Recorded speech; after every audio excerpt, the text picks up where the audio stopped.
This show contains views and opinions that may not be suitable for certain audiences. Listener discretion is strongly advised. A friendly reminder, Mary Jane edibles are not a substitute for actually paying your Lyft driver. Don't forget to tip your bartenders, you filthy fucking animals. And if you've got kinks, we've got links. Don't forget to subscribe, put on your seatbelt, and enjoy the ride.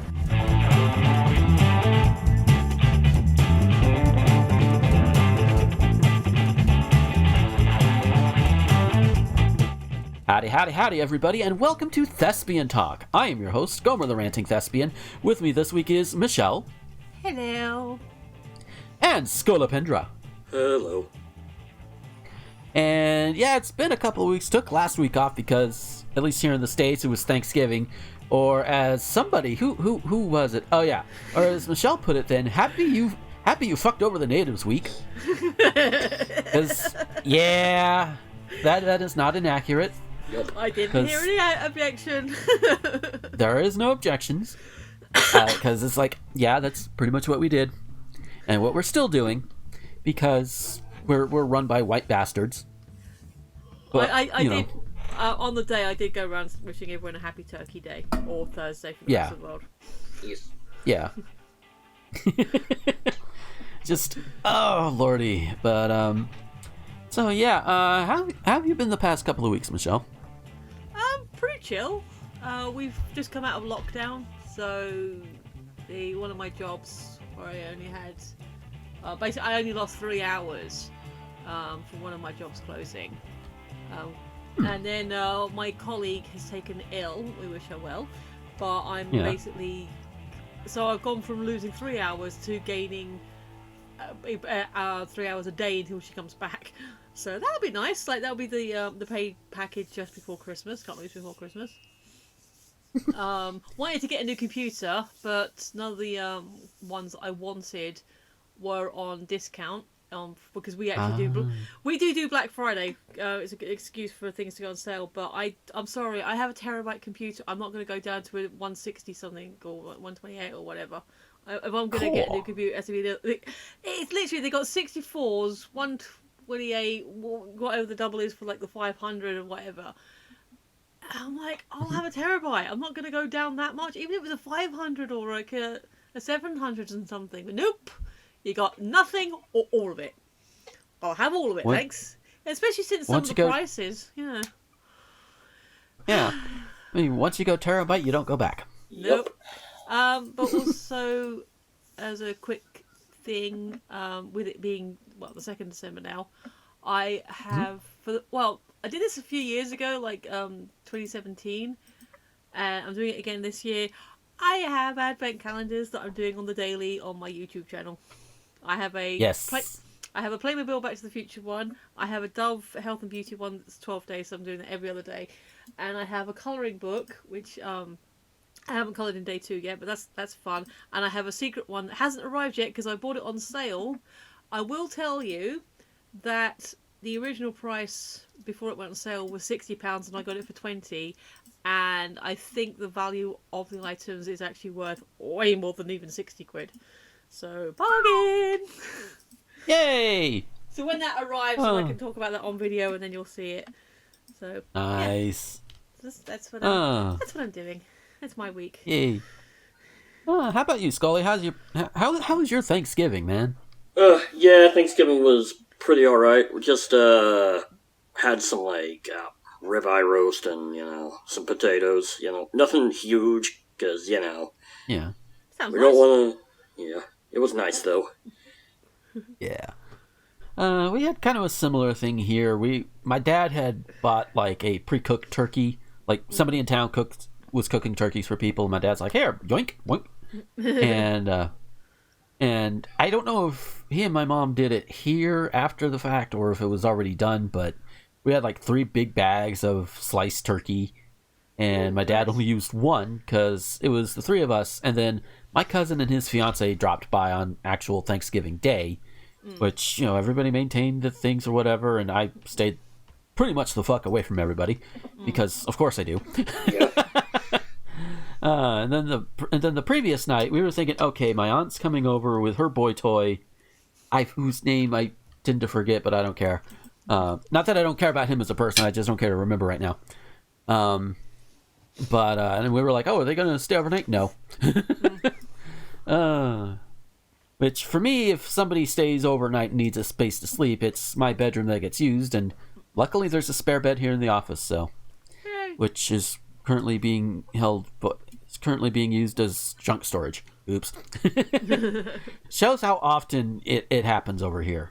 Lordy be. But yeah, we also had some mashed potatoes. When I was younger, I would used to kind of hold my, turn my nose up at like the instant potatoes you can get like in bags or whatever, or boxes. Instant potato technology has increased a lot over the years. Like there was one particular brand that we have like 2 full boxes worth of. These pouches, you put some in and it's enough to feed like 2 or 3 people. And all you do is you boil the water, and then remove it from the heat, and then stir in the thing, and it tastes really damn good. Nice. I don't know like, why, but the phrase mashed potato technology just made me giggle. Yeah. Yeah. Instant mashed potato technology. There you go. Yes. And oh lordy. So speaking of technology, over the past 2 weeks, I actually got a fun little thing. You'll probably hear it a little bit more often throughout the show, at least in some aspects. But I got this program called Voice Mod, and to get a full like lifetime license, at least at the time, was like $30. I got it on a deal. Cool. And it allows you to, well, just like it says, modulate your voice, kind of like this, for example. Nice. So I probably would use that more for emphasis on a lot of things, like like oh hey, Donald Trump is gonna send the military into New York City. What? Something like that. It also comes with a soundboard. I'll play just a random one. So, it comes with that. I don't know how well the soundboard is going to fit in with the show. Voice modulator will a bit here and there, but it's good for like streams and other pre-recorded stuff. Speaking of pre-recorded stuff, I actually did like two full game runs over the past couple of weeks because oh god, what the fuck is his name? Dude on Twitter just put out a couple of. Yeah, that narrows it a lot down. But a guy put out a remastering of 2 of the old Zelda CDI games, right. Faces of Evil and Wand of Gamelon. And if you've played the originals, play control is horrible. There's a lot of things that are horrible about those games, but despite the controls and everything, they still hold a piece of nostalgia. I had it when I had Link: The Faces of Evil when I was a kid, and you can get like a regular controller for your Philips CDI back in the day, but we didn't do that. We just had this remote looking thing with the control stick on top. Yeah, that was not fun. Not fun to play at all. But I have to say, as a fan of the Legend of Zelda series, those games don't exist. I don't know what you're talking about. Oh, but they do. But here's the thing: the remasters, first of all done in Game Maker, which really good. All hail Game Maker. and if anybody tries to poo-poo, just remember Undertale was made in Game Maker. Yes. So, which I still haven't played yet. Yeah, it is fun. But these 2 remasters, they take the controls and they spread them out a lot better, considering now you have more buttons you can work with. They've tightened up the speed, because in the originals you walked really slowly, but here you're just like boom, boom, boom, boom. And it makes a couple of the key items a little obsolete at the end of the day. But in one particular case, in the Faces of Evil, in order to keep you from like skipping ahead where you're not supposed to, they put up like this invisible barrier where you get stopped if you try and jump across a certain chasm. It's like, no, you're supposed to have this item before you go over there. Fuck you, you're not going there. So that's a nice touch. The infamous cutscenes then have subtitles. They still look weird as fuck, but and a few other little other things. There's still not very much in the way of the mercy invincibility. Not much in the way of that still, but it's also not as horrible most of the time. So you don't have like 5 enemies trying to gang rush you or anything. The worst is actually some of the falling rocks in the areas, because sometimes they'll fall 2 or 3 at a time. That's where they get you. But as far as the enemies, they're a little bit calmer. Or maybe I'm just better than I used to be. I don't know. Put a real controller in my hand and I go off. But I bring that up because I did a run of both of those games. 3 videos for Link, 4 videos for Zelda. And they should be going up. The first one should be up the day before this goes live. And they go up every other day until they're done. But, hey, guess what? If you're a patron, you can see them all at once right now. Nice. Yes. Speaking of Zelda remakes, I finally got hold of Link's Awakening for the Switch. Oh my god, it's adorable! It is, It isn't is. And I like some of the like falling down the holes and like, oh my god, drowning! I don't think drowning would be so cute. I laughed and then I was like, oh no, that's so sad. Like, oh no. But yeah, the remakes and everything and the fan games, like there was a few years ago, dude put together a Metroid 2 remake before Samus Returns came out. And it that itself is really good. And if you love to speedrun Metroid games, this is a good game right here. If you like speedrunning, if you like randomizers, it's really good. It is simply called Another Metroid 2 Remake, or AM2R. Which, I know somebody would be like, wait, wasn't that C&D by Nintendo back when it was first released? Yep, it was, but it was already out there. So you can still get it, and there are still people. Not the guy who originally made it. He's like, yeah, you know what? I'm going to be hands off, but fans can do it, and fans have done it, and they have updated it with a lot of different things. They've got your in-game timer mode. You've got the randomizer mode. It's a good put together thing, you know. And that's not to knock the official Metroid 2 remake with Samus Returns, because that also is a really fun game. I just really wish that, you know, both games have the ability for Samus to roll into a ball, but with just the press of a button. I just wish the 3DS had it be to the button instead of the touch screen, because that's a bit of a hassle. But other than that, it's fine. Yeah, you know, both games have their merits. Both games have their flaws a little bit here. Like, I was doing an AM2R run last night, and there's this one point where you go into a room and you fight a Metroid and you kill it and everything. And then as I was trying to get out, the game kept putting me back into Morph Ball mode and pushing me back to the opposite direction. Like, what the fuck? I've had a workaround to get out of it, but that's just... And it's also rare enough to where it's not usually an issue, so... Yeah. Thankfully. Oh. Hey, Scully. But... Yes? Goma tends to tangent quite a bit. How was the rest of your week after Thanksgiving? Oh, Yeah, I did, didn't I? it's Sorry. fine. It's fine. My week was pretty alright. I mean, we released my group, Fire Globe Productions, released a thing. So that's good. Ooh. Yep. I mean, it's part of an So where is ongoing this thing? story, so, I mean, you'd have to, like... it's some animations for a webcomic of my friend's. It's an Undertale fanfic, but it's really good. It's called Inverted Oh, cool. Fate. It's so good. Yay. Yep. Speaking of people doing things, Aaron's friend Sean, the one who did his... if you saw the Ghost Shark drinking through the movies, he was in that, and he also did the Into the Idiot Box theme tune.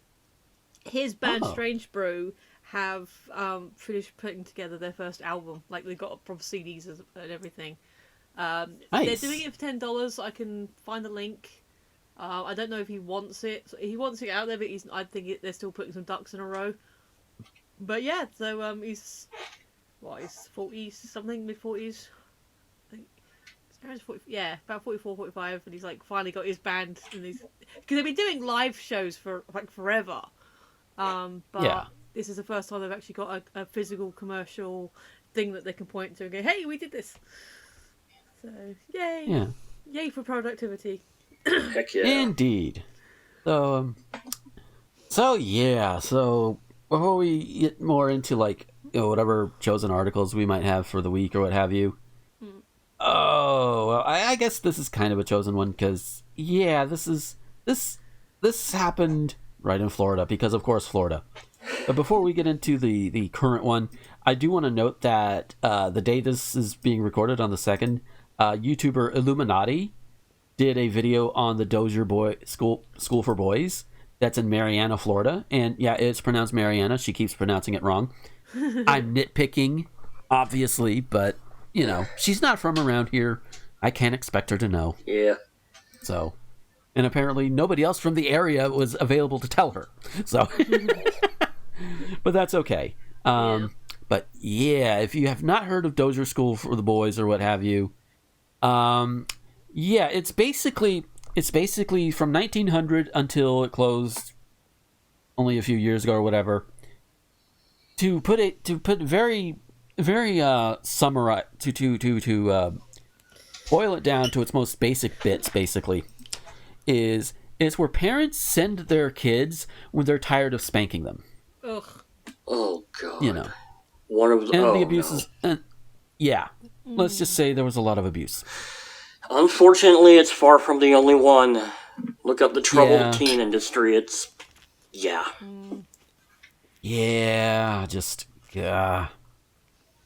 But speaking of troubled things, and as of this recording, I don't know if this has been reversed at any point, but within the last week, in fact, it was November 21st is when this story came out. The conversion therapy ban, which we all know is a good thing, right? Yep. It was struck down by federal court here in Florida. I saw that. What the fuck? Yeah, it's like, what the hell, guys? And you want to know why? You want to know why? Yes. I'll tell you why. And it says so in the first paragraph. Divided federal appeals court Friday struck down measures passed in Palm Beach County and the city of Boca Raton that blocked the controversial practice known as conversion therapy, saying the prohibitions violated the First Amendment. How? No religious freedom. Let me just say this thing to people who want to seriously use the religious freedom thing to harm and torture and otherwise kill people that they don't agree with, or just believe differently, or have a different skin color, or maybe enjoy the genitals that they don't enjoy. I don't know, but your freedom to religion ends where other people's right to life begins. If your religion, and I don't care what it is, because I know some asshole's going to straw man up a Muslim and be like, "Hey, they do this." Doesn't matter. If your religion, yeah, if your religion calls for the harm or death of people who do not believe the same as you, then your religion is shit. Yeah. Yeah, exactly. And if you are somebody who twists a religion to that thinking, you are also shit. And thus, should not be covered under any amendments because you are causing harm. Yeah. Yep. That is just, no. That's just, and conversion therapy is not a speech issue. It is, just. I'm just trying to think. I just no, because I kind of every time we do one of these, I always forget a whole bunch of things that I wanted to say. So I've got a whole list of notes. We can go through that later. But one of them is regarding some free speech stuff, and it's like, someone telling you that your opinions are shitty is not them repressing your freedom of speech. It's them using theirs. Yep. Exactly.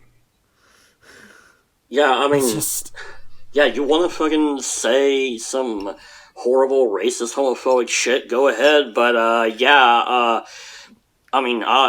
probably would if I had confidence, but other people are definitely going to call you out on that shit. They're exercising their freedom of speech, too. Mm-hmm. Yeah. Goes both ways. That's all it is. Yeah. And off on a weird lighter tangent, somebody claimed that Jacksepticeye was trying to be canceled. Oh, I heard about this. To cancel him. Yeah, because he made a joke about... obviously, it's a bad joke. and it's not really a cool joke. And I think he has since acknowledged and like, hey, you know what, that wasn't cool, and all of that. But it was basically about, how about looking at people who couldn't afford a PS5 and being all like, ha ha ha, poor type thing, and people pointed out to him and he's like, oh shit, maybe I did a bad, oops. Yeah. But then some people were like, oh, it's canceled or whatever. And then somebody also put out like this indicator list, which I thought we used emojis and emoticons for it, but apparently this is a new thing. As much as I'm probably going to talk a little bit down about the new wing thing, I can see where it can fall, so, I say it in the position of somebody who thinks that emojis and emoticons are good enough, but some people need more, and I understand that. Wait, there's another new thing? Yeah. So basically, you put like slash or whatever at the end of whatever, like slash J joke or whatever. Oh, yeah, or slash S sarcasm. Yeah.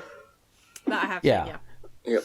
Which I think is a little silly, but I can see where, but the reason I think it's silly is because we have emojis for it. Or if you're like me, you just write out the whole damn word. But I've seen people use it in posts like the slash S, so like, oh, okay, so that is sarcasm. So I've not used it myself, but when I've seen it, I've kind of realized, oh, okay, that's clarified that. Because sometimes with emojis, two things. One, people don't necessarily always interpret the emoji in the same way, and two, this came up in a thread that I was looking at the other day. Some people think when you're using emojis, especially if you use too many, if it's just one at the end, fair enough. But some people, when they see emojis, don't then necessarily take the post seriously because, they're just using emojis. And they can be dismissed. I'm not saying they're right to dismiss them, but that was the argument that kind of came up in this thread I was looking at. So having the slash sarcasm, to me, okay, yeah, that's a joke, that's sarcasm, I can see, I've not used it, but I can see the argument for it. Yeah, there are a lot of people have trouble understanding sarcasm. I mean, I don't know, a lot of people who are neurodivergent do. I mean, I don't. Although, I do kind of have trouble sometimes understanding if someone's being hyperbolic or if they're, just saying crazy shit and they mean it. Yeah. It's a fine line. It's kind of a Poe's law thing. Because I've seen people say crazy shit and mean it. Yeah. That is true. Yeah. Like I said, with the newer stuff, I basically just had an old man yells at clown woman. Oh God, I'm only 38. What the fuck? But I do see and understand like the need for other people as well. So it doesn't mesh. Not for me, but maybe for thee. I don't know. Yeah. I do know it is for thee. Depending on who thee is. Yeah. But just wow. But yeah, that was one thing. But yeah, and somebody made a whole video, like 5-minute video on like, oh, they're trying to cancel Jacksepticeye, and you can't say this without they're giving you all of this to say. It's like, no, it's a silly thing, but they're not telling him how to speak. Mm-hmm. Like, this isn't the way because it's like the person who put up the list of like the slash helpers or whatever, which sounds like a porn thing, but it's not. But they were doing it. They were just being nice. They were like, "Hey, you may not have known. Here is this, and that's fine." Yeah. But then this one asshole is like, "I don't even remember the guy's name. Otherwise, I would have said who it is." But they were just sitting there like, "Oh, they're telling him how to speak." It's like, no, it's a helpful guide. It's like a guide to a video game. Yeah. You can look at it and you can follow it, and you'll win the game. But you don't have to follow that guide. And you can still win the game without following that guide. And it's the same with this. Do what I do and dip in if you get stuck. Well, I mean, if you get stuck, you can still look at the guide, but that's if you get stuck. Yeah. But, needed that water there. I can't see the point going point by point through a guide. Yeah.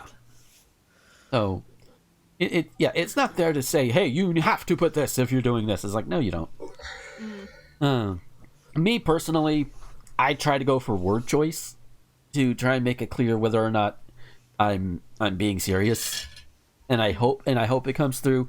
Every now and then I will put like a little helper thing, whether it's an emoji or what have you, you know, and all of that. But or I'll clarify in a reply tweet like, obviously I'm kidding, you know. But then again, if I go hyperbolic, then I try to make it so hyperbolic that doesn't matter how hard you have it, doesn't matter how hard it takes for you to grasp it, you're going to understand it's hyperbolic. Oh, yeah. Because this motherfucker is not picking up a whole goddamn semi and throwing it at anybody. That ain't happening. but you know, but that's just how I roll. How you roll is different, and that's okay. That really is okay. Yeah. Oh. So yeah. So. So you're saying about unnecessary drams on the Twitters. So you know, Elliot Page came out as trans recently, like literally yesterday. I think it was. Yep. So someone posted a congratulations. And basically the thing was, congratulations, Ellen Page came out as transgender, is now known as Elliot. And then they were like, oh my god, I can't believe you just dead named them. How could you dead name them? That's so rude. And it was literally, one, they had used the headline for the article that they quoted, that they put in the thing. Two, they were having a go at Eddie Izzard for dead naming a trans person. It's like, no, I don't think he would do that on purpose. No. Like, and here's one of those things. If you are somebody, especially in the public eye, and you are a trans person, and you're going through everything, and you're saying, okay, I am now known as this, then it's one of those things. Especially if it's somebody who you may not think of as much. It would be like, okay. This is what they were known as before. This is what they're known as now. Going forward, this is what they're being known as. I can see where that is necessary in terms, like initially. Yeah. Like the announcement. Boom. You knew me as this, but now know me as this. There you go. I mean, we had to do it. First couple of weeks, you're gonna get that. The first few weeks, you're gonna get that. Yeah. Sorry, carry on. Yeah. I mean, we even had to go through this like a few years ago when Ari first came out as trans, because he had been on the show before he came out as trans. Yes. And he's pretty prominent in the show for a little bit. Yep. And so people who may have listened back then would they would need to make that connection there, make that jump. So it's like, oh, okay, he used to be this, but now he's this. Similar concept. And you only do it. You only need to do it at the beginning, like you were saying, the first week or so, right? First couple of weeks, like the articles that I saw, I think the one that someone posted in the Rainbow Connection was listed Juno and Umbrella Academy. I haven't seen Juno. I have yet to watch Umbrella Academy, though I do want to watch it. So I didn't know that Paige was in those projects. I'd forgotten. I knew they were in Juno, but I'd forgotten that was them. And I haven't watched Umbrella Academy to know that they were there. Then you go, oh, of course, they were also Kitty Pryde. They were this, they were this, they were this. You add a few more projects onto it, then you get to know. But in the first couple of lines of the article, you're adding the most recent things. Like, hang on, what? I haven't seen that. I've heard of it, but I haven't seen it yet. Which person's this? Right. Yeah. Also, I like Elliot's a good name change. Elliot's a good name change. Definitely. Yeah. And at least in articles, like your written articles or whatever, you do have the advantage of showing a picture, and I can tell you, trans folk, at least especially at the beginning, they don't go through too many drastic facial changes. There are other changes that go on, believe me, but facially, especially if you've known them for a while, they don't go through too many, so you can still recognize them as, oh wait, that face is familiar. Oh, that face was in this. Okay, cool. Yeah. Okay. Yes. So also, there are different ways to help make that connection. His IMDb hasn't been fully updated yet, like at least when the announcement came up. So it did say, like, originally I couldn't look them up as Elliot. I had to type in Ellen. Yeah. But then it said, Elliot Page, formerly known as, but then it's still listed in their credits as actress, and it hasn't. I was looking at my phone, so I don't know if the full version of the computer actually says, because I have noticed when people have changed their names for whatever reason, even if it's just, okay, use a simple example. Michael J. Fox did a couple of films, and projects in Canada where he was just known as Michael Fox before he added the J, and even those list as Michael Fox rather than Michael J. So, as far as I know, their IMDb hasn't fully updated to say actor and then as Ellen Page rather than as Elliot going forward. Yeah. You know, so even stuff like that hasn't, it's still going to be floating around. And they still have their entire back catalogue that is going to flash up their dead name on the screen when the credits roll past. So it's not like it's erased. Yeah.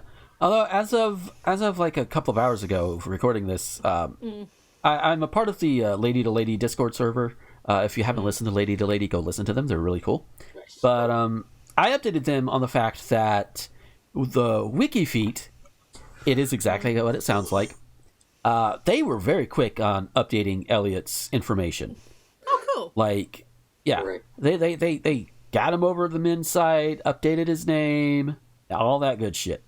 Yeah. And then pictures of his feet. and I think he's still non-binary transgender, so he's still like he, him, they, them. Yeah. Yeah. But yeah. Well, I don't think he ever explicitly said he was non-binary, but he just uses both he and they pronouns. So.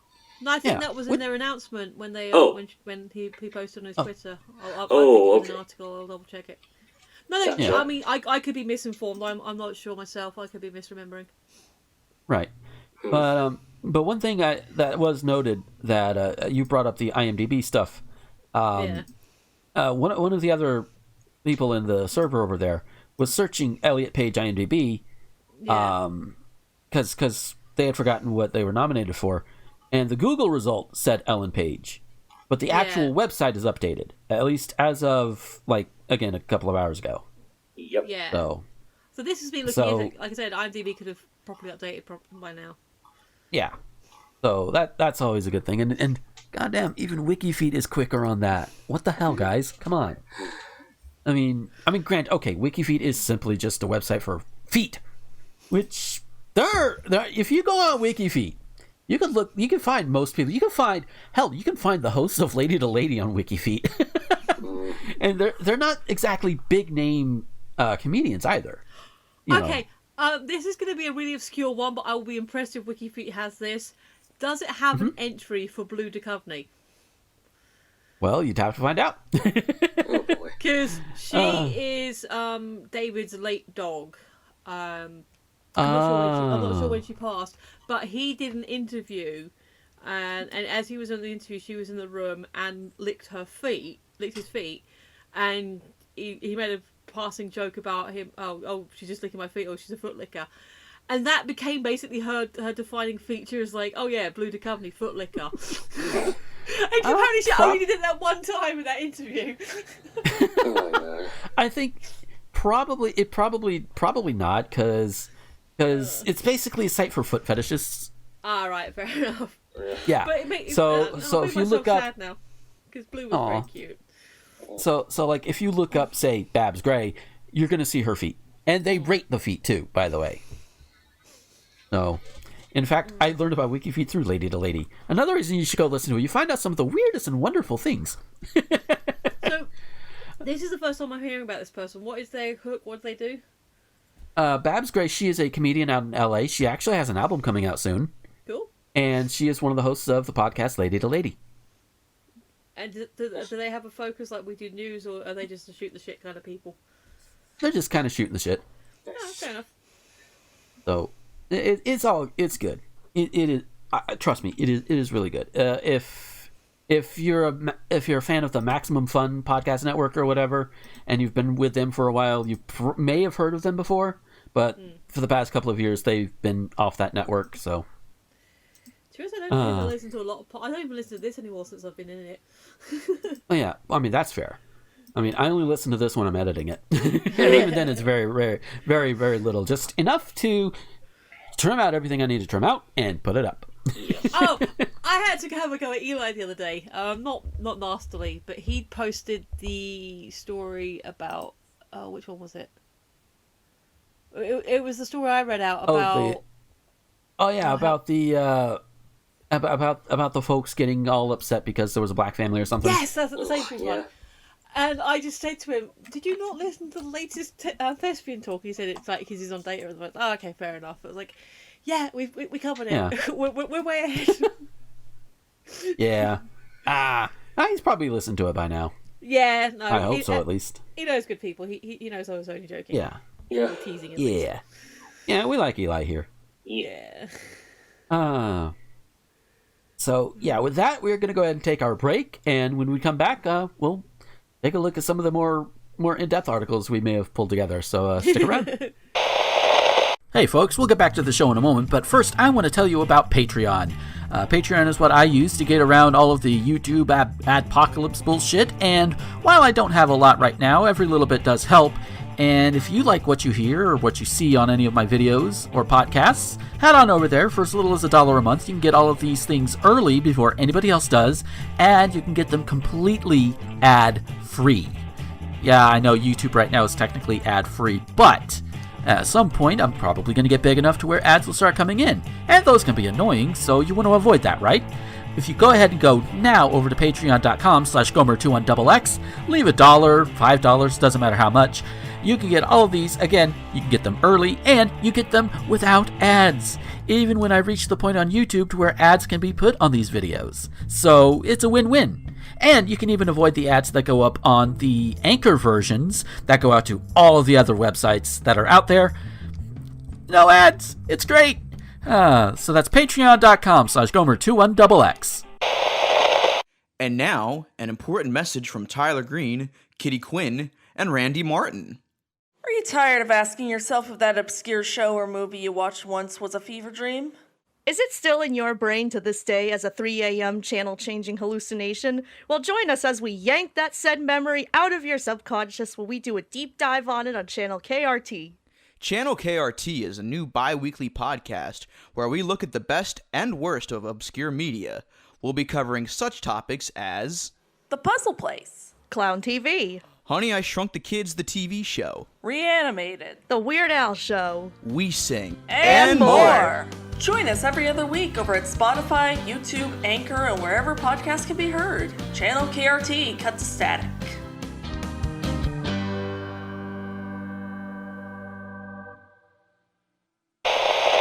Howdy, everybody, and welcome to this little segment of the show that I like to do here in the middle. It's very me-centric, isn't it? Yeah, I know I'm like the major host and the guy behind everything, but still, I mean, I wouldn't mind it if people DM'd me, or at least DM'd the official Twitter or whatever. Just let me know if you're interested. You got a 5-minute thing, you put it in here. That's all right. Basically, this week is just me kind of rambling a little bit, because I did a lot of rambling during the main show about the things that I've been into. The Zelda CDI remasters that was put out by that one Twitter dude, whose name I forget. But if you go to my YouTube channel, by the time this is live, you'll see them up and the name will be there. Which, interestingly enough, I forgot to mention it in the main show, but the dude who initially put them up has since protected his tweets, so they're not as easy to get to the downloads. But I put them up on a Google Drive just for you guys, so if you watch one of my videos and you're like, oh, I want to try it out, there you go. It's free of charge. There you go. Oh, dear. I wonder why he went in private. I mean, hopefully it was nothing bad, but still, just wow. Hope they're doing okay. So, yeah, it's just filling content time, I guess, for this one. I mentioned earlier, and you'll hear another time, the voice mod thing or what have you. It's kind of cool. The one, I didn't mention it at the time, but I used the one that's called Titan for an article that's coming up. But I might also use one that allows me... That's that. Oh, that's just doing a whole new one. Okay. It allows me to do this. Talk like a woman. Sound like a woman. Or at least I'm supposed to. Yeah. It's also a fun thing when you're trying to tweak it yourself, and you can hear yourself back through your headphones, because of course you can. It's kind of weird. It makes me talk a little slower when I'm having to listen to myself while I'm talking. It's weird. It's very weird. But yeah, so that's it for this time. Hope you guys enjoyed that little segment. Hope you guys are enjoying the show. And seriously, if you like it and you want to help support, there's always Patreon, there's Ko-Fi. And at the very least, spread it around. Tell people, say, hey, check this show out. Spread it around. Spread it like butter on toast. Because that's going to be one of the best ways we can get eyeballs and earballs into this thing. Earballs? Are those a thing? They are now. But yeah, enjoy the rest of the show.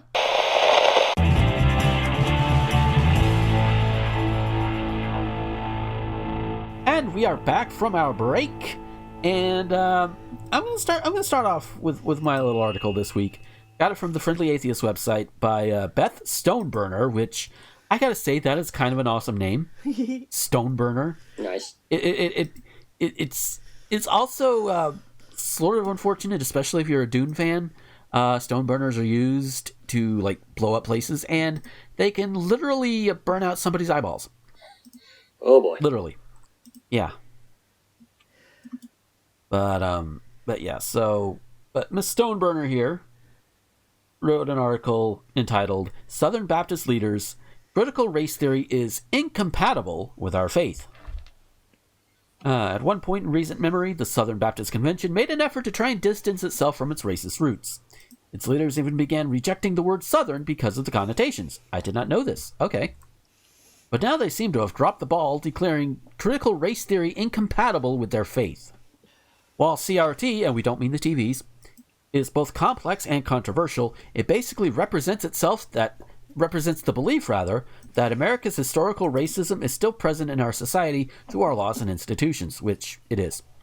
It says systemic racism is real and consequential, and that people of color are still at a disadvantage in our society. They are. It examines white supremacy, how it began, how it is upheld in existing social structures, and what can be done to combat it. It's the backdrop for thinking our nation's founding should be more realistically be traced back to when slaves came here in 1619, and not when the Declaration of Independence was signed in 1776. You know, that says, hey, we want to be free from England to beat and control our own slaves. Yep. And then we brought them back. Yeah. The conservatives, who act like being called racist is worse than racism itself, are among the biggest opponents of this mindset because it implies a need for more systemic change, which they usually oppose. Because the system is working the best for them. They don't want to give up. They don't want to give up their toys, like petulant little children. Yep. And now, 6 Southern Baptist seminary presidents, the Council of Seminary Presidents of the Southern Baptist Convention, have signed on to a statement that says racism is bad, sure, but CRT and intersectionality are incompatible with the Baptist faith and message. And you know what? I am actually going to use the filter for this because I want to read in my own voice, but I want to try this as well. I'm going to go for... No, that's not that one. That's not this one. Let us go with... Oh, where is that one? I'm going to go with this one. Okay. Oh boy. The statement noted that SBC seminary professors must agree to teach in accordance with and not contrary to the Baptist faith and message, adding, "This is our sacred commitment and privilege, and every individual faculty member and trustee of our institutions shares this commitment. We are thankful for the theological commitments of the Southern Baptist Convention, standing against the tide of theological compromise and in the face of an increasingly hostile secular culture." Hostile secular culture? Really? What? So what I'm getting from this statement here is that, yeah, again, they're children who don't want to give up their toys. Yep. You know, While opposing secular culture has always been low-hanging fruit for religious leaders, it's still appalling that CRT is the topic they're upset about, especially given the SBC's own racist history and its leaders' own attempts to get beyond that. If anything, you'd think critical race theory is something that Christians would have no problem with, especially when put in spiritual terms they can understand. Racism is basically America's original sin. You didn't personally own slaves, and you wouldn't personally deny black people service at your business, but you may still benefit from the social structures that allowed those things to happen. Yet, while they accept the consequences of what the Bible says happened in the Garden of Eden, they reject the repercussions of American slavery. For the record, SBC President J.D. Greer, who got attention over the summer for affirming that Black Lives Matter and rejecting the phrase All Lives Matter, said he agrees with the seminary leaders that CRT violates the religion. Just like those leaders, he didn't elaborate on why they're not compatible. It seems that these Southern Baptists want to be part of a solution to racism as long as it doesn't involve any self-reflection, responsibility, or ownership of their own history. In which case, they're not really interested in solution at all. They would rather maintain the status quo. Yeah, that's pretty much the conservative MO there. We don't want to change. We want things to stay as much as they are, as much as we can keep them the same. Fuck change, because change is scary. It means we may have to maybe change ourselves, and change is scary. It's very circular in this logic. But that's where they are. Again, they have their toys. They don't want to give up their toys because those toys are old and they're breaking and they're moldy and it would probably kill them. I don't know how much this would kill them, but still, it's not good. But they want to give up their toys, and these guys are supposedly Christians.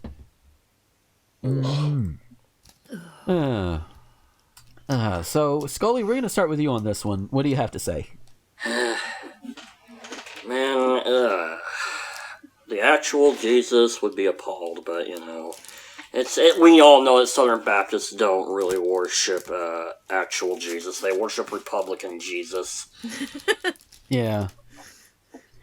Fanon Jesus instead of canon Jesus. Yep. Oh dear. Michelle, how about you? Jarnock Creejafa. Sorry. The fuck does that mean?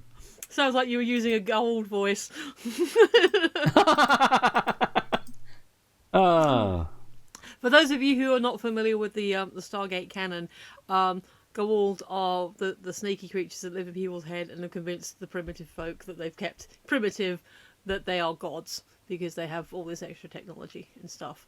And it's very cool. Yeah. The original movie was fun, but like the SG-1 and the following spin-offs didn't really get into the universe, but SG-1 and Atlantis were really great. So I do recommend if you haven't watched them before. And yeah, they're when they're using the god voice, they go all like the filters that are going to be used. Yeah. Other than that, don't fucking grow up. Own your mistakes. Accept your folly. And again, I'm reminded of a silly argument I saw on Twitter where this very, very, very white blonde girl was complaining about, no, I don't approve of racism. Racism is bad, but also calling me crackers bad. That's also an offensive term. So, excuse me, if you're using whataboutism, you've already lost your argument. Yeah. If any sentence that begins with "I'm not" and ends with "but," you've lost. Yeah. It's just, and also the whole idea of the whataboutism between the N-word and cracker or whatever. I think there's a John Mulaney bit about that. That was quoted. Someone quoted that in the thread, and then she and her friend, her very close friend, pulled up the definition of cracker through the dictionary.com or whatever. And so, well, actually, it used to be short for whip crackers. That's what the Negro slaves used to call their white masters. So yeah, obviously it's used against white. Yeah, the white people that were fucking oppressing them. Yeah. Yep. Cracker, honky, I don't give a shit. Yeah. I actually have a friend who for a while was kind of similar to that, and she was like, "Well, don't do that. That's just as bad." It's like, no, it's not. Stop. Yeah. Not the same Stop. thing. I know. It's not the same thing, and you know it. I know he's seen as a somewhat controversial figure even before other controversies start. But Jake Norville always had a thing about that. It's like, fucking white people. Yeah, I'm white, but fucking white people. I know, right? It's like, don't you? It's like the meme. Don't you ever want to just say fucking white people, even though you are a white people? Yeah. I mean, I've even said something to the effect of, alright, can we just ban white people from the internet? That'd be great. I mean, obviously I wasn't serious. It was a joke, but, you know. Yeah, because you can't really blame all white people from the internet, right? You can't ban all white people from the internet, just like you can't ban anybody. You cannot ban an entire group of people from the internet. Yeah. The world is huge. No matter how much China may try, you cannot ban everybody from the internet. Exactly. So, yeah. I mean, it's a. If I could still DM, do private messaging, I might be interested to see it as an experiment. Like, just all the white people go from the internet for a week, just to see what will happen. It won't, but as a thought exercise, it is interesting. Yeah. I mean, and of course we know it won't, because while some of us, I mean, I'm sure the three of us probably wouldn't have much of a problem with it. Yeah. But, you know, at least from the internet at large.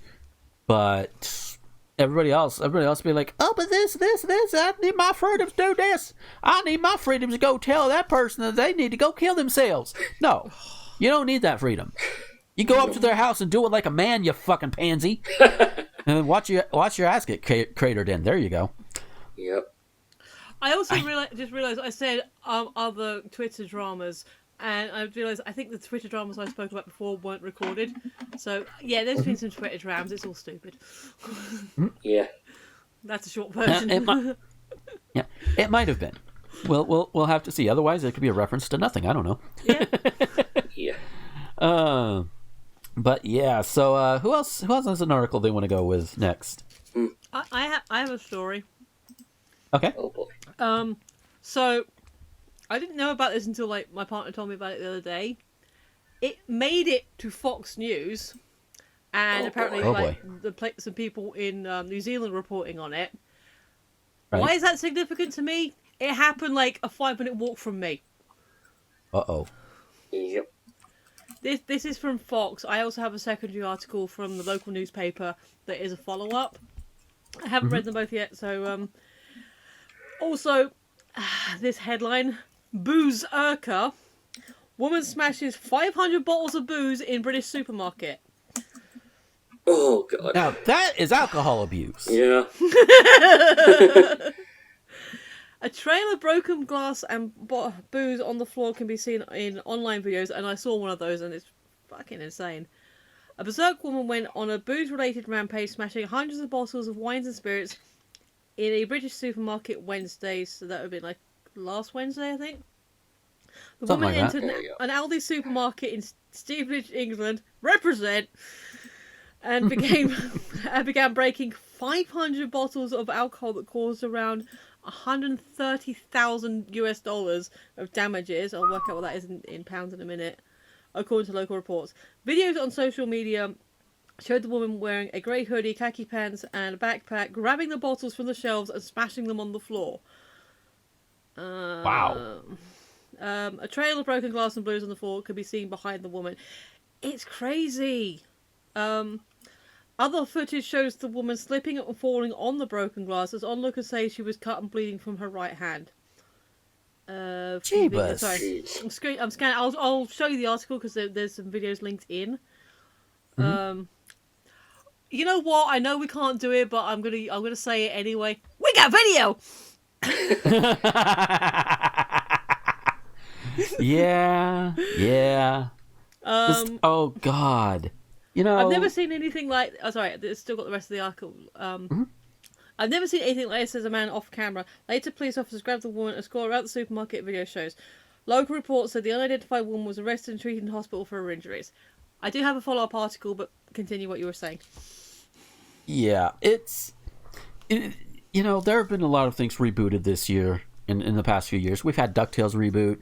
We've had an Animaniacs reboot, which is really good, by the way. And I was not expecting somebody to try and reboot the American Prohibition movement. Did not expect that. In England! Yeah. Oh God. And speaking of which, just a small tangent. I just happened to look at my heads-up display, and there is a book out there called Blitz. Trump Will Smash the Left and Win by David Horowitz. For those who are listening sometime in the future, and maybe this is your first episode, and maybe you don't already know, Trump lost the most recent election. No matter what he tries to say and how much money he tries to withhold from the military that he claims to love so very, very much, for different things. No matter how much of a whiny piss baby he is, he fucking lost. And Donnie just needs to deal with it, and he needs to go to fucking prison for all of the treason he's pulled. Uh-huh. That's where he needs to go. And yes, I do know what the penalty of for treason really ought to be. I know what it is, because I actually know a thing or two about American laws, unlike a lot of people in this country. Mm-hmm. And if you don't know what the penalty for treason is, let's just say there's a reason why you don't excuse me. Let's just put it this way: the materials needed cost only about 69 cents. Right. In So, fact, yeah. treason is, I know where you're getting at, and treason is the only death penalty we still have on our books, last I heard. Yeah. So it's actually the only thing you can get done for that hung for in the UK, So don't try and assassinate Liz, because you won't win because she's tougher than you, and B, you won't win because her guardians are tougher than you. Yeah. But so there is a follow-up article. Wrong link. Come here. Here we go. Only incident woman charged with, this is from the local newspaper, the comment. Aldi incident woman charged with racially aggravated assault and destroying property. Blimey, I didn't know it was racial. Wow. Adverts. A woman from Stevenage is set to face court today after bottles of alcohol were smashed in Aldi in town earlier this week. Adverts. Police were called around 2:30 on Wednesday, November 25th, to reports of the incident in the supermarket Felons Way, Stevenage. Video that quickly surfaced online showing bottles of alcohol being smashed onto the floor. Officers attended and the woman was arrested. She was later taken to hospital for treatment of injuries to her hand before taken to police custody.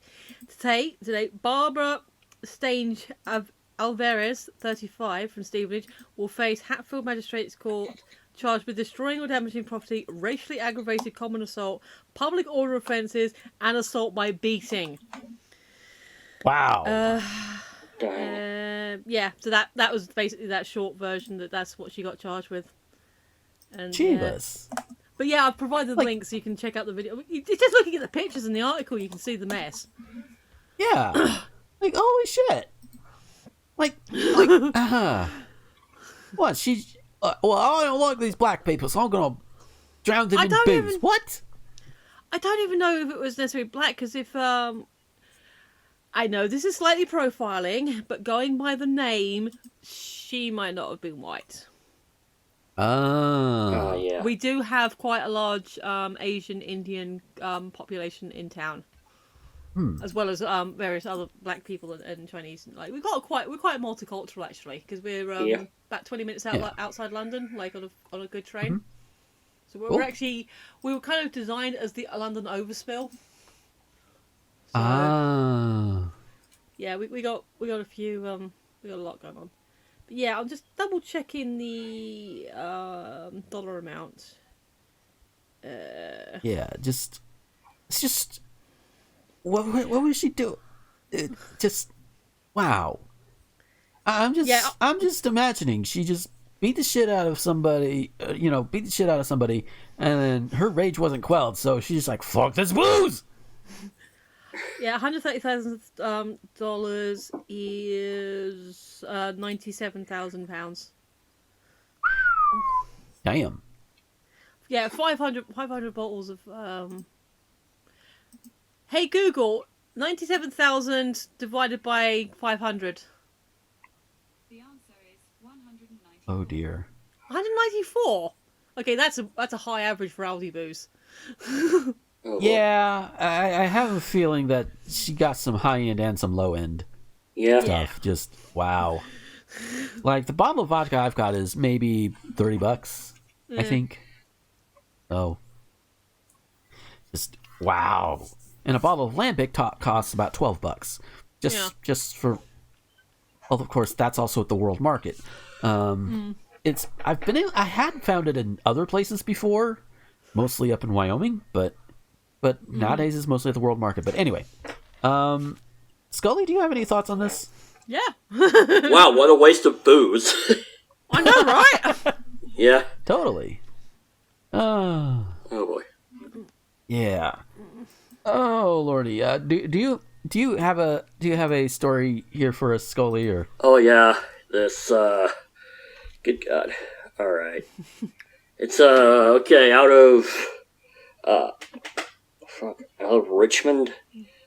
Jeez. East Bay cops respond to burglary call, discovered a dozen raccoons brawling instead. 11 of the raccoons escaped, one briefly questioned by police. What? Okay, 2 city police officers who thought they were thwarting a burglary in progress ended up face-to-face with about a dozen raccoons engaged in a raucous brawl. Raucous brawl at the Corporation Yard on 13th Street. True to their reputation as conniving critters, the naturally masked procyonids promptly paraded to parts unknown. Geez, didn't have to do the alliteration. wow. Leaving one unfortunate smaller raccoon to stay and deal with the cops. A Richmond police news... I rented this tongue, apparently.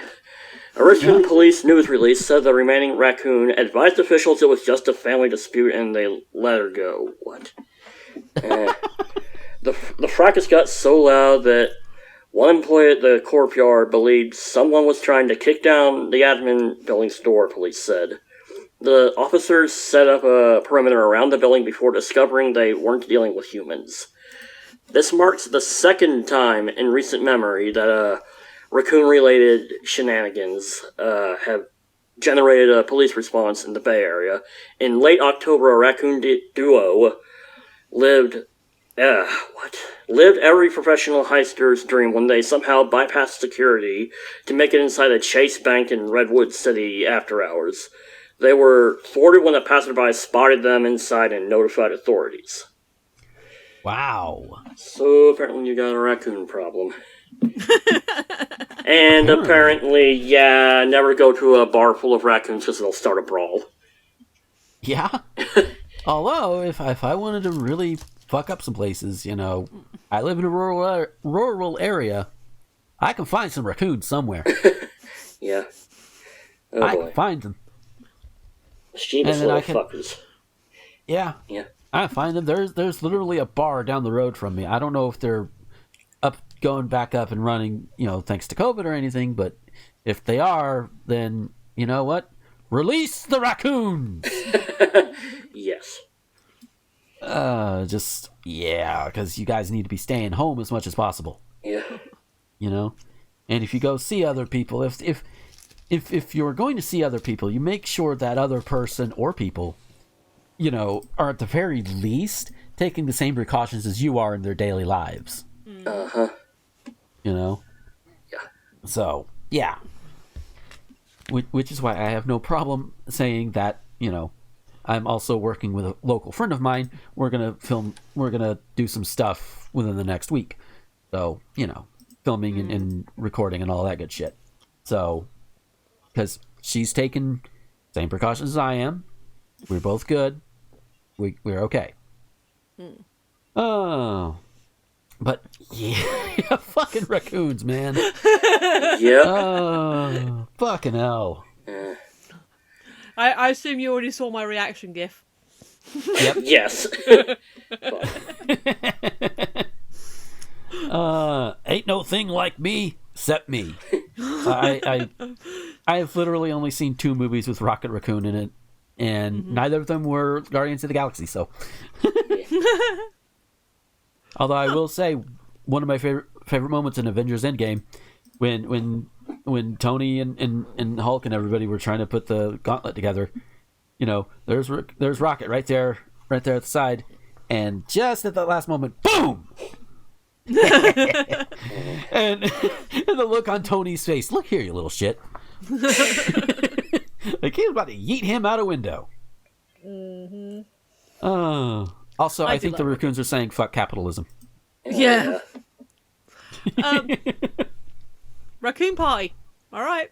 Well, I don't think we have raccoons. I don't think we have raccoons native here. So mostly you might get rowdy squirrels, but they're pretty shy anyway. I walk to and from. If it's nice, if it's nice and light enough, I'll walk through the park. If it's getting darker, then I'll walk past the main shops. So basically, it's like one way is better lit than the other, so I'll take the better lit path when it's actually dark. Right. But yeah. So yeah, I'll go through the park and watch the squirrels, and sometimes they notice me like, "What? I'm just watching you eat." But yeah, no, we don't have the raccoons. Because they're actually pretty. They're like small dogs, aren't they? Like size wise, like a terrier. Yeah, they're pretty small. Yeah. Saw one that was like really chunky though, but yeah. But bigger than squirrels is what I'm saying. Yeah, bigger than a squirrel. Yeah. Yeah. So I think Yeah. like native animals, like we've got a fox that sometimes outside. But yeah, most of our native animals are pretty small. Like we've got some pretty big birds, but again, they don't necessarily come up to you unless like they're trained. Or I did get once attacked by a seagull. I was on Brighton Pier eating a sandwich, and it tried to have some of it. My friend was like, "You're all right." That just happened. I was a little bit shaky. I was like, "Fuck." And I'll get you the rest of this before it disappeared. And you brought up squirrels, and it reminded me of an old Jeff Foxworthy bit. Yeah. And when you hear the term astroglide, what do you think? Lube. Yeah, I was gonna say. Yeah, specifically the sexual kind of lube. Mm-hmm. And that's what most people think. And as Foxworthy described it as you put this on your car and you get it into a doghouse, as he had described it. But I guess like his wife and one of her friends were talking about it at one point, and his first thought was not sexual, but to take some of that stuff and put it on like the pole that the bird feeder is on, so the squirrels can't get to it. Because it's like, that could be a good useful thing. Yeah. Problem is if it rains. Yeah, there are other products that I think are better designed for that are weatherproof. Yeah. I mean, as long as it's not raining, it works, though. I mean... Yeah. As long as the squirrels don't get wind of this. Oh, hey, wait a minute. We could just spit on this and it'll go away? What? Can squirrels even spit? I mean... Like... Not like spit stuff out their mouth. I mean, like spit, like take some saliva and go... I've never seen a squirrel spit. I'll put it that way. Yeah. So... Yeah, I said earlier, I have a list of things that I always forget that I want to talk about. Mm-hmm. So, I'll go through them in the order that I've written them down. So, QAnon, no proof. Ayn Rand, we'll come back to that one. Gatekeeping patriotism. Now, I did look up patriotism in the dictionary. It is about, militantly, defending everything. But this is like a 2000 dictionary. Okay, so I would consider myself to be a somewhat patriotic and a patriot. Obviously, I'm British, so I'm more reserved in my demonstrations of that. But I said I bigged up Queen Liz earlier. Obviously, I'm pro National Health Service. Other things, I would consider those to be patriotic views. Yeah. And I kind of didn't mention it in the thread because I wasn't sure how to word it typing, but people in like the Thornbush were saying about posting articles and then all these like MAGA right wing nutcases. I was thinking, well, when I vote, I'm a patriot. When Tifa votes, she's a patriot. When Ethan votes, he's a patriot. When Buddy votes, she's a patriot. Oh right, none of us are American. These people are gatekeeping their kind of patriotism because they think that's like, yeah. Hey, America, you didn't invent everything. In fact, a lot of things you didn't invent. I'm not saying you didn't invent anything. I'm not saying you haven't done some clever stuff, but you didn't invent everything. And just because you define it your own way doesn't mean it's yours. Yeah. And also, that some is of the very ways true. some of the ways you've designed it to be yours, to be America. Yeah, keep it. Yup. So that was some. So thoughts on gatekeeping patriotism? Yeah, just no. Gatekeeping in general, just no. No, obviously, but And there's an argument to be said about patriotism going way too far. Like, I love my country and I will kill anybody to do it. It's like, okay, yeah, you're gonna do that? You gonna really do that? No, I'm just gonna threaten it and and I'm gonna kill this. I'm gonna try and kill you, but end up killing my baby. Let me rephrase the question then. Had you considered that kind of patriotism as gatekeeping before I mentioned it? Honestly, I hadn't even thought about it, but in terms of gatekeeping patriotism, like your example there, yeah, that's bullshit. We are all patriots in our own way, and just because like only true patriots vote. Yeah, I will say that, and I'm making an assumption here, but Scully and I, we live in America. We love our country to a degree. Yeah. In that we want it to survive and thrive. And right now, our country is sick. It has a disease. Its name is the Republican Party.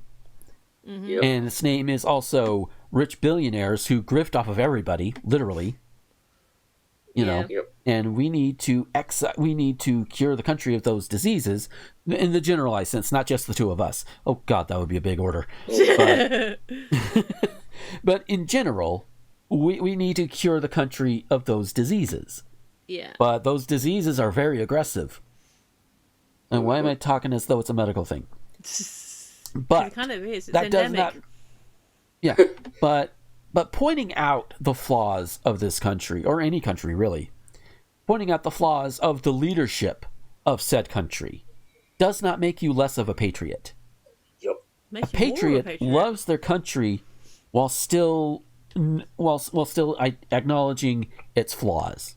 Some of the best alternative comedy come out of the 80s was bashing the government. Mm-hmm. Yep. I think that's true of both our countries. Yeah. It's just and all of these so-called super patriots, I love my country and I'd follow the president no matter what he does, blah blah blah blah blah blah. Those same people that'll try and invoke George Carlin.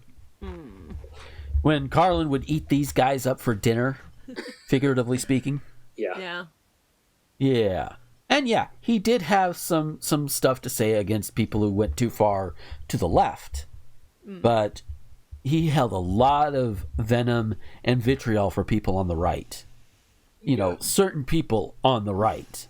Because, these anti-abortionists, you have the people that sell out the American dream to corporations, etc.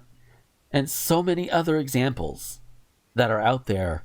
And these people that Carlin was speaking against are saying, nah, he would have been on our side. Yeah. Do you have any comprehension skills, my fuckers? I assure you don't. Scully? Yeah. You have thoughts, or are you pretty much just nodding along? No, I agree with you there. It's, oh God, it's kind of like the, they do that all the time. They'll just, invoke some guy who can't stand up for himself to, say that, oh yeah, he would have agreed with us. Like, they do it with MLK, they do it with, of course they do it, of course they do it with Jesus, they do it with, George Jesus Carlin. would not fucking agree with them. I'm not even a believer. Yeah. Like, if the historical character that I understand Jesus to be based off of would not have agreed with these people. Yeah, exactly. Yeah. Actually, I do have a kind of fun example of that. It was Martin Freeman was saying he was doing a play, and he happened to be wearing a jumper that happened to have certain two primary colours and the colour white in it. And I think it was in July, and he came out with stage drawing, and a couple of American tourists go, "Oh, you wearing a red, white, and blue jacket? Because it's like, Independence Day." No, I'm wearing this jumper because A, I like the design, and B, red, white, and blue is an our flag as well. Yeah. Mm-hmm. Okay, I have a couple of... Well, I'm going to skip over a couple because this one's sort of related. Parler, Magabook, and I think Weemy, is that one as well? Right-wing safe spaces. Yeah. Have you heard of those? Do you have thoughts? Oh, yeah. I heard of Parler. Oh, I've heard of Parler. Oh, yeah. Oh, and just recently, I saw somebody. It might have been in one of the things on one of our yeah, servers. I think it was. Yeah, where somebody's like, "There's too many people on the left coming to Parler." It's like, no, shut the fuck up. I think that was in T-Zone, actually. I think that was in the T-Zone. Might have been. Yeah. Might have been. Yeah.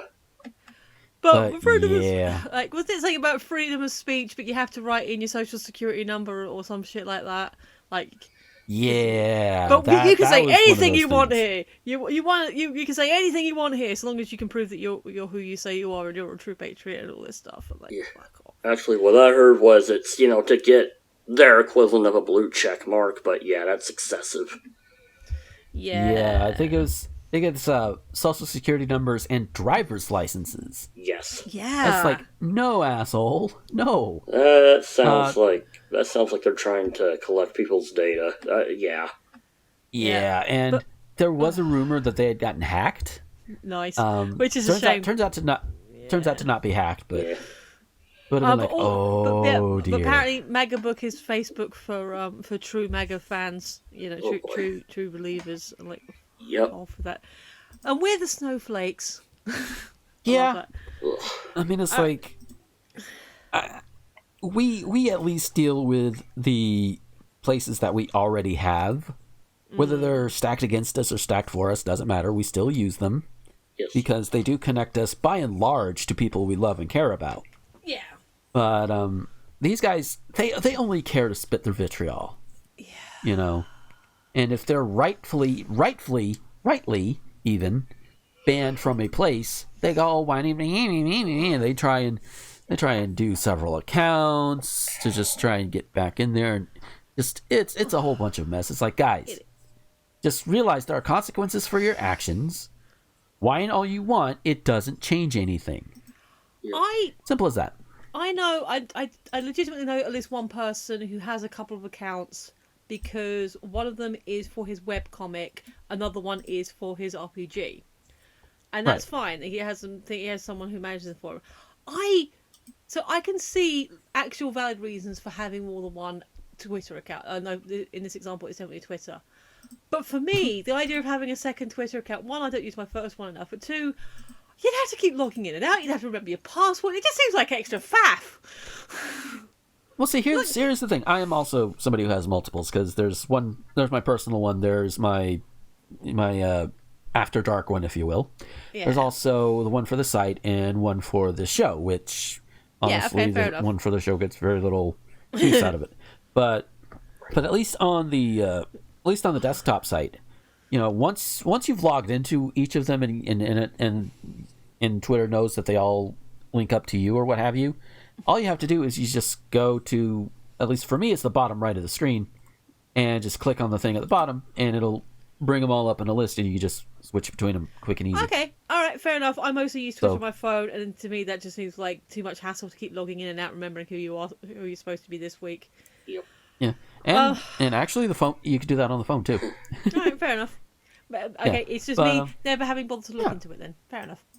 Yeah, and that's fair. If all you need is one, all you need is one. That's awesome. That's fine and fair.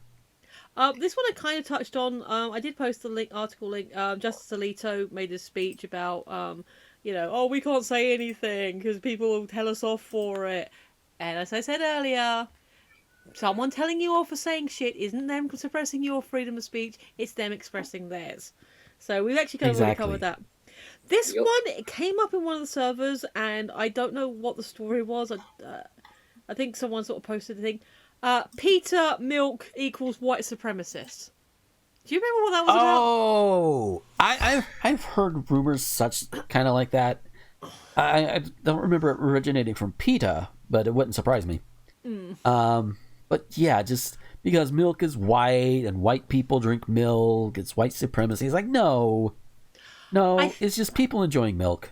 I think, to be slightly fair to PETA, you're right. I don't think they originated it. I think the example I saw was them saying, "Hey, milk has been associated with white supremacy, so stop drinking it." So they were taking the meme for their own purposes. Ugh, yeah. Because of course they do. Just Scully, God. thoughts? I just like. I sometimes feel like we railroad you a lot.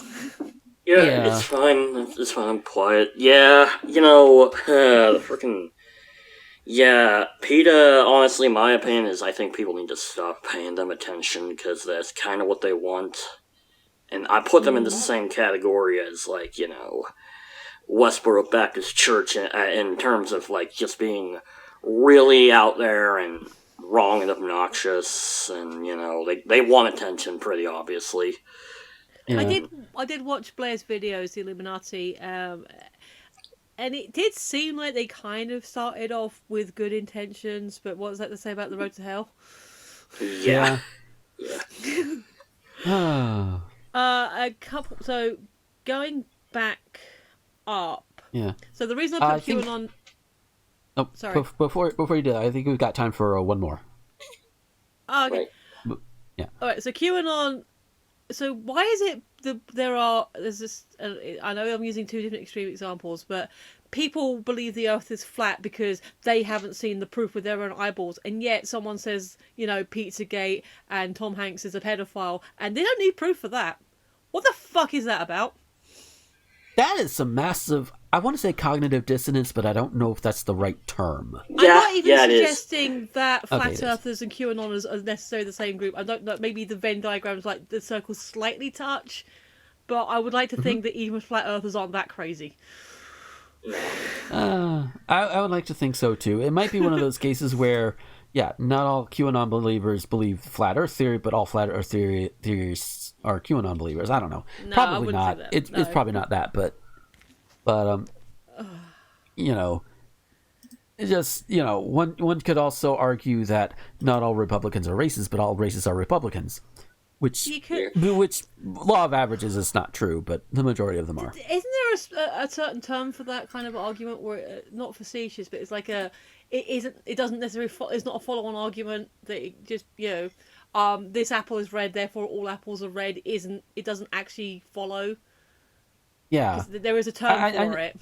Yeah, I do know the argument you're talking about, and you're right. That is a valid thing to call out on actually all of the arguments. The flat Earth argument and whatever. It's like whatever.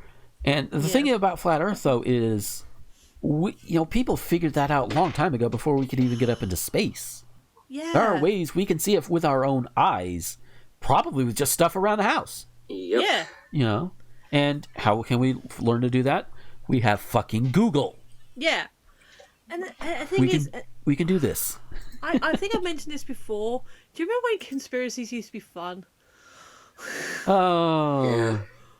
Yeah, like conspiracy theory, like John Adams had 3 nipples. I don't know. I just made one up. Paul is dead. Tupac is still alive, and he's living on some secret island. Yeah, wouldn't that be awesome? Insert Elvis theory here. Fun stuff, harmless stuff, things that weren't getting people killed and all the vitriol.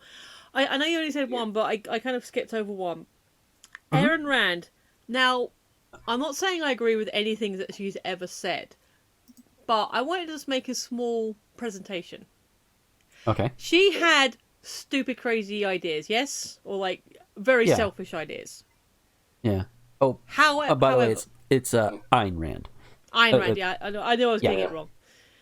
It's okay. However, if she didn't have those ideas in that particular way and order, I put to you that somebody else would have. That ultimately someone has to have the idea for it to be explored and looked at and dissected and decided, actually, this is kind of cool, or, no, we're not doing that. Thoughts? Yeah. Yeah. I mean, I mean, the thing is, in order for us to understand it, we've got to know about it. We've got to study it. Yeah. You know, it's like the Mentat theory from the Dune universe. Right. You know, where it was once mentioned that a process cannot be understood by stopping it. You've got to go with the flow of you got to go with the flow and see how it works and everything. Because if you stop it, you're not really going to be able to study anything. So you just move along with it. You study how it works.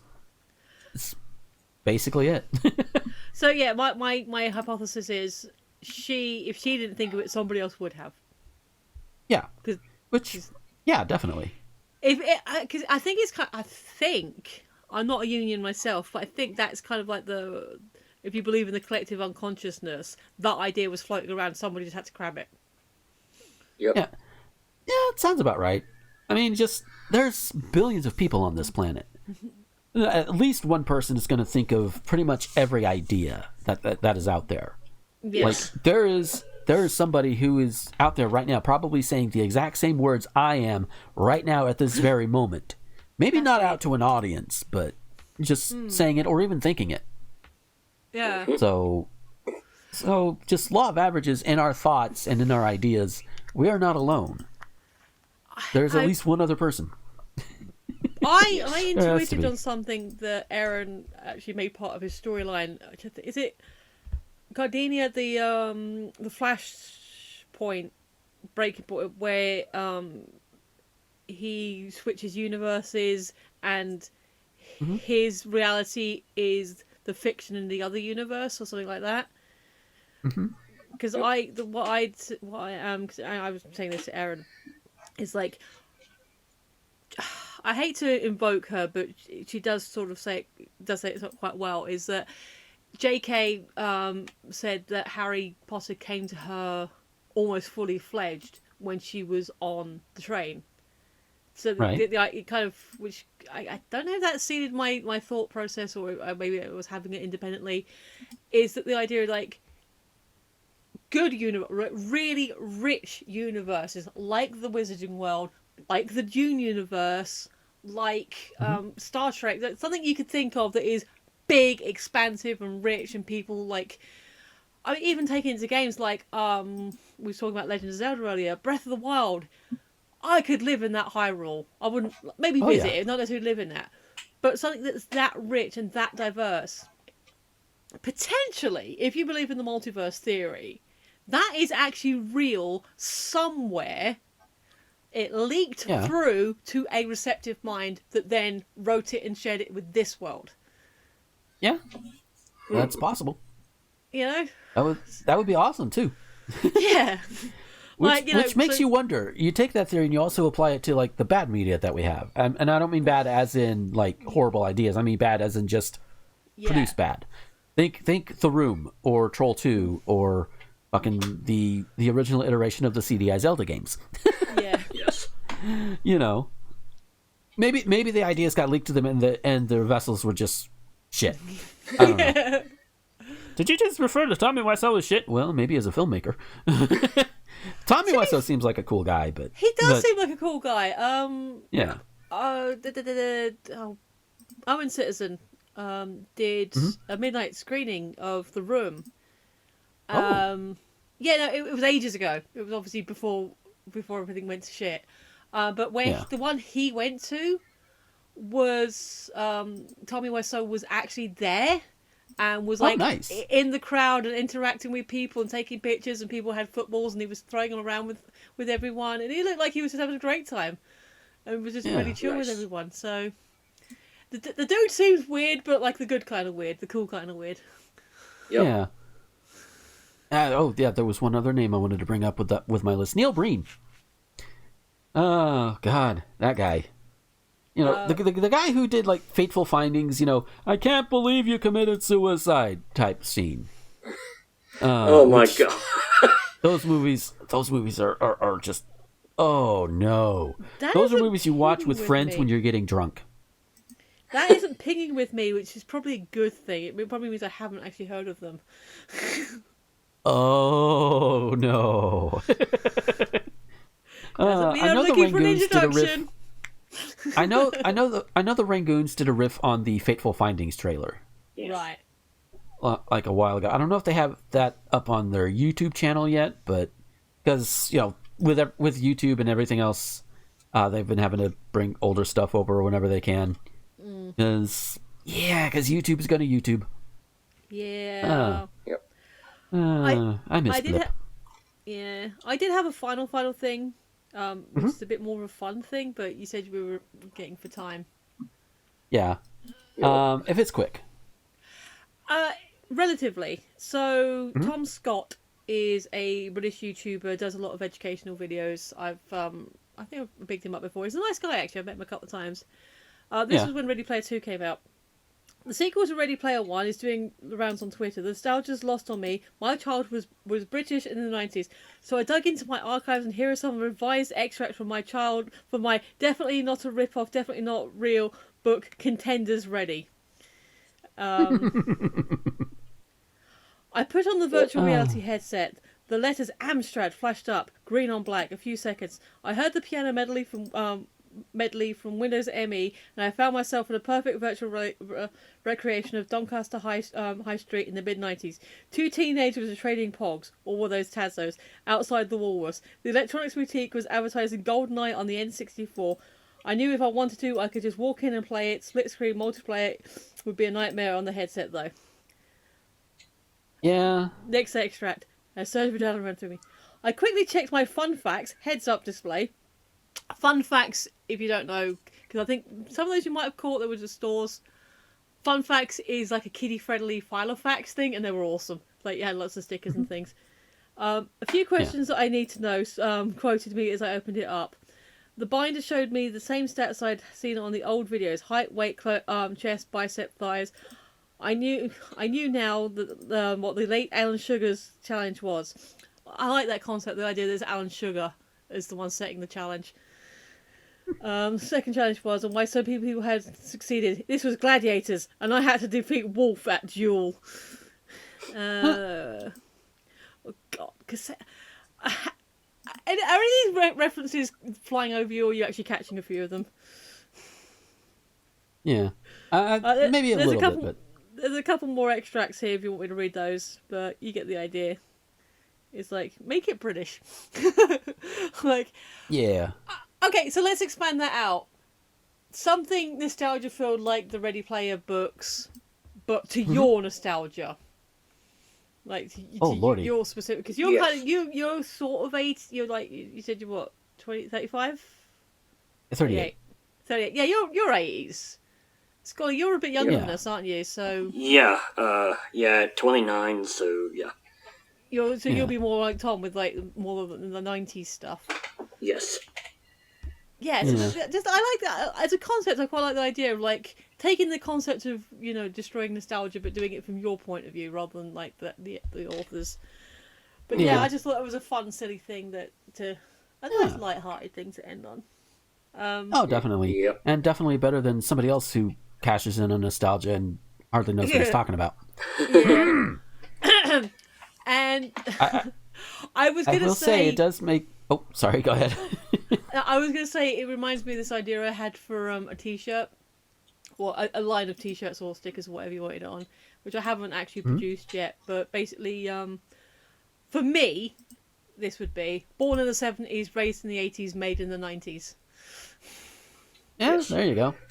Doesn't work at the beginning of the decade though, because my sister was born in 80, so like born in 80, raised in 80, made in 90s, because we have pretty much the same 90s nostalgia. So it doesn't work at the beginning of the decade, but I just thought it's kind of fun. Yeah, because you're not made in a decade. Sorry, go ahead. I would say you're not made in the like your first 10 to 12 years. They're defining a little bit of your personality, but you're made in your I think you're made in your teenage years. You're made when you decide your pop culture, not just what your parents put on. Yeah. But I'm looking at some of the pop culture references from my youth on my wall, and 8-bit sprite form too. Nice. I got Spamalot. I got Back to the Future. I've got Eddie Izzard. I've got the guitar I painted. I've got some Doctor Who. Got some Legend of Zelda. I actually got a couple of my paintings up. But yeah, so well, on that note, we're gonna go ahead and get out of here for this week. I'm kind of liking this less having to go out and look for 4 or 5 articles at once format. It's kind of neat that way. If I'm running behind on some weeks, it's like, oh, just look for this one thing. Oh, here we go. Yep. It does kind of help a little bit better, and it's a little bit easier. Yeah. But yeah, so if Michelle, if we wanted to find you on the social media, where could we find you? I have a link tree, which is in the doobly-doo, but because I said at the top of the show I'm doing adventing, I'm going to put you straight to my YouTube channel, which is Phoenix11, PHEONIX11. I'm pretty sure if you type that into YouTube, you'll find me. And yeah, check out my advent calendars. Awesome. Sweet. And Scully, where could we find you? You can find me on Tumblr at Scolipendra91 and Twitter at Scolipendra. Sweet. And as for me, my link tree is linktr.ee/Gomer21XX. Be sure to check out all the links there, and if you can, support me on Patreon or through Ko-Fi. I think both of those links are in there. Patreon definitely is. And actually, one of my patrons just recently increased his he upped his pledge up a few bucks, and I want to thank him very much for that. That is very much appreciated. And of course, if you become a patron now, as of this show, you can catch all of the Zelda videos I put up, and they'll be going up every other day up until I think the 12th of December. So you'll if you don't want to wait every other day for it, or maybe helping out would be nice. And that actually would be a thing, because my last major bill cycle just went through, and I'm a little broke. So I could use the help. Anyway, thank you guys for listening regardless. And of course, if you can't afford to, pledge to Patreon or Ko-Fi or anything, just spread it around.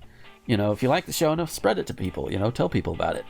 Because that'll help a lot too, especially with me kind of sucking at the whole spreading everything around more often thing, without bots. So. Anyways, any help would be appreciated. But again, we'll see you guys next time. And until then, this is Gomer, the Ranting Thespian, with Michelle and Scolipendra, signing off. Bye-bye. Later.